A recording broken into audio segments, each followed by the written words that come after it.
윤석열 대 최재형 차별화 행보 유불리는 야권의 유력 대권 주자죠. 윤석열 전 검찰총장 그리고 최재형 전 감사원장 이 두 사람의 차별화된 행보 계속해서 관심을 받고 있습니다. 어떤 부분이 차별화됐는지 그 부분 한번 짚어보겠습니다. 자, 김원미 기자. 네. 먼저 지난 토요일이었죠. 7월 17일 재헌절이었는데 네. 이때 재헌절 행보를 두고도 딱 갈려요, 보니까. 네, 맞습니다. 지난 17일 재헌절날 두 사람이 어디에 갔는지 먼저 영상으로 확인해 보시죠. 쳤어? 네.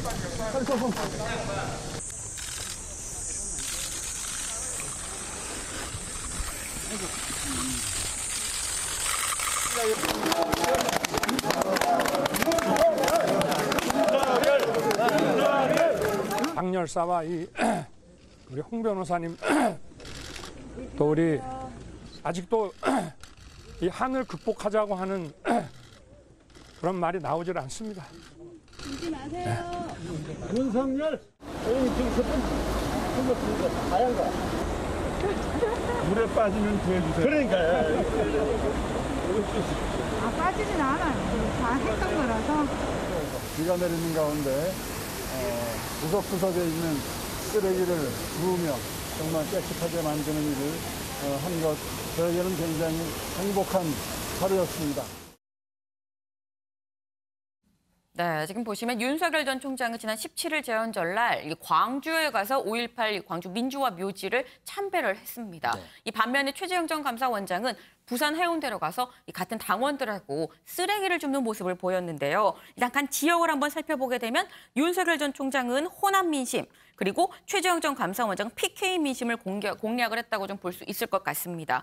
정치권 용어로 좀 얘기를 하자면 윤석열 전 총장은 이 중도, 어떻게 보면은 중도 호남 지역의 어떤 중도 확장을 노린 이른바 산토끼를 좀 잡으러 갔다라고 볼 수 있는 거고, 네. 최재형 전 감사원장은 보수 텃밭, 이 집토끼를 좀 잡으려고 갔다라고 얘기를 할 수 있을 것 같아요. 그런데 이 지난 17일 행보 외에 그 이후의 행보도 확연하게 좀 다릅니다. 윤석열 전 총장은 내일 대구를 갑니다. 네. 이 어제 호남 민심 잡고 이제 내일은 TK 민심을 잡고, 다시 말해서 통합 행보를 지금 하고 있는 건데. 영호남 다 가는군요. 그렇죠. 근데 어제 부산에서 당원들하고 쓰레기를 주었던 이 최재형 전 감사원장은 어제는 이 부산에 갔었지만 오늘은 오세훈 서울시장을 만났습니다. 그래요? 네, 그래서 입당하고 난 다음에 이제 계속해서 이 내부 당원들하고 스킨십을 좀 강화하는 이런 모습인 건데, 보시면 윤석열 전 총장은 좀 지역별로 굵직굵직하게 이렇게 움직이고요. 최재형 전 감사원장은 그거랑 다르게 좀 테두리 안에서, 국민의당 안에서 이 당원들을 좀 만나는, 가진 걸 좀 잘 챙기는 그런 모습이죠. 때문에 이런 두 사람을 두고서 나오는 얘기가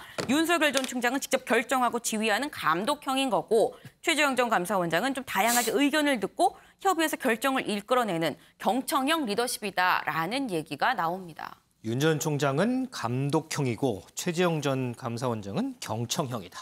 그런데 김 기자, 보니까 두 사람 이 캠프 사무실로도 상당히 좀 차별화 있다, 뭐 이런 얘기도 나오던데요? 네, 맞습니다. 윤석열 전 총장 저희가 이전에도 말씀드렸었습니다만 이례적으로 여의도가 아니라 광화문에 이 캠프를 차렸다라고 전해드렸었죠. 그랬죠. 이 최재형 전 감사원장은 국회 바로 맞은편에 여의도에 있는 이 대하 빌딩에 터를 잡았습니다. 대하 빌딩은 아마 정치부 기자들은 다 알 거예요. 그러니까 정말 이 대선 캠프로는 명당 중에 명당, 전통적인 명당이다라고 꼽히는 그런 곳인 건데, 바로 이 대하 빌딩은 여기에서 이제 김대중, 이명박, 박근혜 전 대통령이 모두 여기에 캠프를 차려서 최종 대통령이 된 그런 곳입니다. 그런데 반면에 윤 전 총장 캠프가 있었던 이 이마 빌딩은 이회창 전 총재가 캠프를 꾸렸었던 곳이거든요. 근데 이회창 전 총재 사실 결과가 썩 좋지 않았잖아요. 물론 명당이라는 게 뭐 믿을 만한 건 아닙니다. 믿을 만한 건 아닌데, 일단 두 사람이 이 캠프를 차린 장소만 한번 보게 되더라도 윤 전 총장은 내 길은 약간 내가 개척한다라는 스타일인 거고, 이 최재형 전 감사원장은 좀 조심조심 통상적인 좀 틀 안에서 안전하게 발을 내딛는 이런 스타일인 게 좀 눈에 보입니다. 캠프 사무실만 봐도 또 차이가 이렇게 나는군요. 네. 이동석 기자, 조금 전에 김은미 기자가 오늘 최재형 전 감사원장이 오세훈 서울시장 만났다고 얘기를 했잖아요. 오늘 뭐 만남에서 특별한 얘기가 있었을까요? 네, 최근 국민의힘에 입당한 최재형 전 원장, 그야말로 광폭 행보를 보이고 있습니다. 오늘은 지난 4월 재보궐선거에서 승리한 오세훈 서울시장과 면담에 나섰는데요. 저희가 영상으로 먼저 준비해봤습니다. 함께 보시죠. 어서 오세요. 카메라도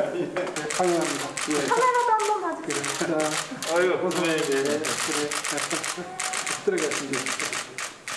이제 앞으로 이 나라의 지도자는 일방적으로 끌고 가거나 뭐 자기 주장을 설득만 하려는 것이 아니라 상대방 다른 쪽의 의견을 경청하고 또 때로는 설득당하면서 협력하면서 이제 나라를 이끌어 나가야 된다라는 그러한 점은 오늘 오 시장님과의 대화에서 많이 배웠습니다. 네, 최 전 원장은 나라의 지도자는 자기 주장을 설득만 하는 게 아니라 상대 의견을 경청해야 한다고 주장을 했는데요. 특히 이번 회동에선 야권 단일화를 위한 윤 전 총장의 행보 등 여러 가지가 논의됐을 것으로 예상이 됩니다.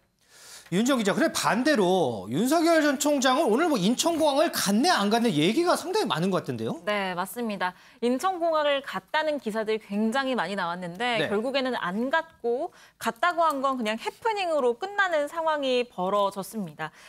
오늘 도쿄올림픽 참여를 위해서 이 국가대표 선수들이 출국을 하는데 오전에 출국했죠. 네, 이 선수들을 응원하고자 윤 전 총장이 인천공항을 갔다. 그래서 윤 전 총장을 봤다라는 제보를 일부 언론들이 받은 겁니다. 네. 그래서 이걸 윤 전 총장 캠프에 확인을 해봤더니 이 캠프에서 처음에는 이 윤 전 총장이 평소에 워낙 운동을 좋아하기 때문에 선수들을 응원하고자 혼자 조용히 다녀왔다. 저 먼발치에서 출국하는 걸 보고 금방 돌아왔다. 이렇게 얘기를 했었는데요. 네. 그런데 2시간 뒤에 돌연 윤 전 총장이 가지 않았었다라고 다시 공지를 정정하는 일이 생긴 겁니다. 올림픽 선수들이 출국하는 걸 응원하고자 개인적으로 다녀오려고 했지만 현장 상황상 안 가는 게 낫다고 판단해서 공항에 가지 않았다라고 밝힌 건데요. 다만 이 상황을 두고서 지금 사실은 대선 후보의 일정을 공유한다는 건 굉장히 기본적인 사항이거든요. 그렇죠. 그런데 이 사안을 두고서도 이 2시간 만에 입장이 전혀 다르게 뒤집힌 것을 두고 이 내부의 혼선만 노출됐다. 이러한 반응이 나오고 있습니다. 윤 대표님, 네. 오늘 뭐 일정도 그렇고 기존에 이제 재연절 일정, 주말 일정들, 그다음에 뭐 캠프 사무실 이렇게 우리 기자들이 쭉 정리를 했는데 글쎄 어떠세요? 이 윤석열 전 총장, 최재형 전 감사원장 차별화가 좀 있긴 있는 것 같아요. 네. 이 차별화 속에서 어느 후보에게 더 좀 점수를 좀 주고 싶으세요? 뭐 지금은 새로 시작했지만 이 여론조사 나온 거 보면은 최재형 전 감사원장이 정치 선언한 지도 별로 안 됐는데 한국사회여론연구소 거기에 지금 나온 게 4위 5.6%. 굉장히 5%를 넘어버렸어요. 네네. 굉장히 물론 정치 선언한 지 얼마 안 돼서 컨벤션 효과도 있지만은 이게 4위라는 건 대단한 거죠. 만약에 10%까지 넘으면은 상당히 상승 기류를 탈 가능성이 많아서 네. 지금까지는 최재형 감사원장이 굉장히 잘하고 있는 거 아니냐 뭐 이런 생각이 좀 듭니다. 다만 이제 윤석열 전 검찰총장하고는 지지율 차이는 아직은 굉장히 많이 나죠. 이 같은 야권의 뭐 뿌리를 둘 움직임이지만은 윤석열 검찰총장하고 최재형하고는 굉장히 차이가 있죠. 우선은 사무실 두 대만 봐도 알 수 있잖아요. 최재형 감사원장은 여의도에도 뒀어요. 네. 기존 정치권하고 호흡을 같이 하겠다는 거죠. 그러니까 국민의힘도 당에도 들어가고 김영우 국민의힘 국회의원 하시던 분 삼선 의원도 정무적으로 같이 합류했잖아요. 근데 윤석열 검찰총장은 기존 정치하고는 좀 거리두기 그리고 제3지대에서 있으면서 보수 중도를 끌어안기죠. 그래서 7월 17일 날 방문한 자리도 최재형 감사원장 부산 가서 PK 지역 가서 쓰레기 줍기 했잖아요. 네. 저는 그게 보수의 품격, 희생정신, 봉사 뭐 이런 거로 저는 나타냈다고 봅니다. 후한 점수를 주시는군요. 그렇죠. 윤석열 검찰총장은 광주에 갔어요. 네. 그건 정의, 상식, 분노 이런 거를 말하면서 중도층 또 호남층, 진보층을 흡수하겠다. 뭐 그런 정치적인 그런 포석이 상당히 달라져 있는 거 이런 걸 봤습니다. 최재형 감사원장이 오늘 오세훈 서울시장 간 게 왜 갔겠어요? 자기는 스킨십 차원 아닐까요? 스킨십도 있지만은 안철수 오세훈 단일화 때 국민의힘에 있었던 오세훈이가 상당히 열세였는데 당 힘을 얻고 됐잖아요, 서울시장이. 그러니까 윤석열 검찰총장은 안철수 쪽으로 이렇게 좀 생각하는 것도 상당히 있는 거죠. 그런 의미에서 윤석열 검찰총장이 지금은 지지율은 압도적인 일입니다만은 지금 감독하고 배우하고 같이 하다 보니까 오늘 인천공항 방문 것도 자꾸 혼선이 빚어졌잖아요. 그러니까 기존 정치하고 차별을 두고 거리를 두는 건 괜찮은데 그렇게 하다 보니까 혼선을 자꾸 빚는 거예요. 그래서 그 측근이나 그 참모진에 저 정무 감각이 있는 정치를 아무나 한다는 게 사실 말은 쉽지만 정치 아무나 하는 게 아닙니다. 정치도 전문가가 해야 되거든요. 그런 의미에서 검사 뭐 이런 분들이 정치를 잘한다고 하지만 그 정무적인 감각까지 할 수 있는 건 아니거든요. 그래서 윤석열 검찰총장이 지금 누구나 정치할 수 있다 이렇게 생각하지 마시고 빨리 전문가를 좀 영입해가지고 그쪽에다 좀 맡기는 식으로 해야지 이 지지율 정체를 저는 돌파할 수 있다. 저는 이렇게 생각하고 국민의힘 입당 여부도 빨리 결론을 내려야지 자칫하면 보수에서도 실망표가 나올 수도 있다. 이래서 조금 저는 걱정을 좀 하는 편입니다. 네. 자, 앞으로 이 두 사람 뭐 전략적으로 또 어떻게 변화가 있을지도 좀 지켜봐야 할 것 같습니다. 이미 윤석열 전 총장 같은 경우에는 이전부터 여러 차례 의혹이 있었죠. 여기에다 최재형 전 감사원장도 이제 검증 대상에 올라간 듯한 모습입니다. 자, 이동석 기자, 먼저요. 지금 윤석열 전 총장 관련해서 골프 접대 관련 의혹이 또 새로 나온 것 같아요. 네, 맞습니다. 윤석열 전 총장이 한 건설회사 출신 회장과 수출하에 걸쳐서 골프 접대를 받았다는 의혹이 한 언론을 통해 오늘 오전에 전해졌습니다. 건설회사 회장의 일정표가 공개되면서요. 그 안에 윤 전 총장의 이름이 수차례 걸쳐 나왔다는 건데요.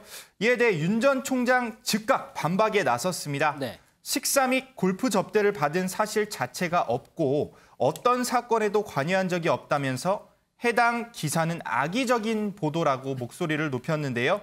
윤 전 총장은 그때 당시는 밤낮 없이 일하는 시대였다. 그러면서 무조건 접대를 받았다고 함부로 추단하거나 이는 명백한 잘못이라면서 해명에 나섰습니다. 그러면서 10년간 건설사 회장과 만나거나 통화한 사실은 없다면서요. 골프를 한 적은 있으나 그러나 비용은 각자 내거나 번갈아 냈다. 이 점을 강조하기도 했습니다. 그런데 윤 전 총장 이런 해명에도 불구하고 여권 입장에서는 이거는 지나칠 수 없는 그런 포인트인 것 같아요. 네, 맞습니다. 골프 접대 의혹에 대해서요. 일단 정세균 전 총리는 검사가 골프를 치는 건 죄가 아니지만 범죄 의혹이 있는 업자와 밥 먹고 술 마시고 골프를 쳤다면 죄다 이런 입장을 전했는데요. 그러면서 공소시효가 지났다고 죄가 사라지는 것은 아니다라는 점을 강조하기도 했습니다. 민주당 지도부까지 나섰는데요. 김용민 최고위원 이런 말을 했습니다. 함께 들어보시겠습니다. 조남욱 전 회장이 2006년부터 2012년까지 윤 전 총장과 여러 차례 골프를 함께하고 그에게 명절 선물이나 만찬 등의 접대를 했다는 달력 기록과 선물 리스트가 확인이 됐습니다. 특수부들의 관점에서 보면 충분히 범죄 혐의가 있다라고 볼 수 있는 정황이 나온 것입니다. 최근 밝혀지고 있는 검사와 스폰서의 관계들에 비추어 윤석열 전 총장과 조남욱 전 회장도 유사한 관계로 강하게 의심됩니다. 윤석열 전 총장이 말하는 공정과 정의가 이런 것이었습니까? 윤석열 전 총장에 대한 금품 의혹이 눈덩이처럼 불어나고 있습니다. 네, 김용민 최고위원 충분한 범죄 혐의가 있다고 볼 수 있는 정황이 나온 것이라면서요. 윤 전 총장에 대한 의혹이 눈덩이처럼 불어나고 있다는 점을 강조했습니다. 자, 윤지영 기자, 반대로 최재형 전 감사원장은 아파트 편법 증여 의혹? 뭐 이거는 무슨 얘기예요? 네, 오늘 이 한 매체가 관련 보도를 내놨는데요. 이 최재형 감사원장이 취임 이후에 목동 소재의 아파트를 자녀에게 시세보다 최소 5억 원 이상 싼 가격에 임대했다라는 의혹을 제기를 한 겁니다. 네. 그럼 배우자 명의의 아파트를 지난 2018년에 이 보증금 1억 2천만 원에 임대를 했는데 당시 전세 시세는 6억 원에서 8억 원 정도로 형성이 돼 있어서 5억 원 이상 싸다는 내용이었는데요. 다만 여기에 대해서 최 전 원장 측은 즉각 해명에 나섰습니다. 이게 전세 1억 2천이 아니라 보증금 1억 2천에 월세 100만 원을 받는 반전세라는 건데요. 이 감사원장이 되고 이 공관으로 이동을 하는 과정에서 이 관사의 집기들이 이미 있어서 집에 가구를 모두 두고 갈 수밖에 없었고 이 방 4개 중에 실질적으로 사용 가능한 방이 2개였는데 이 전체 평수에 대한 임대료가 아니라 이 방 2개 부분에 대한 임대료를 반전세 형식으로 책정한 것이라는 겁니다. 그러면서 감사원에서 공직자 재산 등록 시에 내부적으로 검토한 결과 문제가 없어서 이 공직자 재산 등록을 완료했던 것이라는 내용도 덧붙였습니다. 이제 최재형 전 감사원장에게도 본격적인 검증 절차가 들어갈 것 같습니다. 더불어서요, 이 문재인 정부에서 고위직을 지냈던 또 한 명의 인사죠. 김동연 전 경제부총리 오늘 사실상 대권 도전을 선언했습니다. 문재인 정부에서 이 고위직을 지냈던 세 사람이 모두 정권 교체를 외치는 상황. 글쎄요, 어떻게 생각하시나요?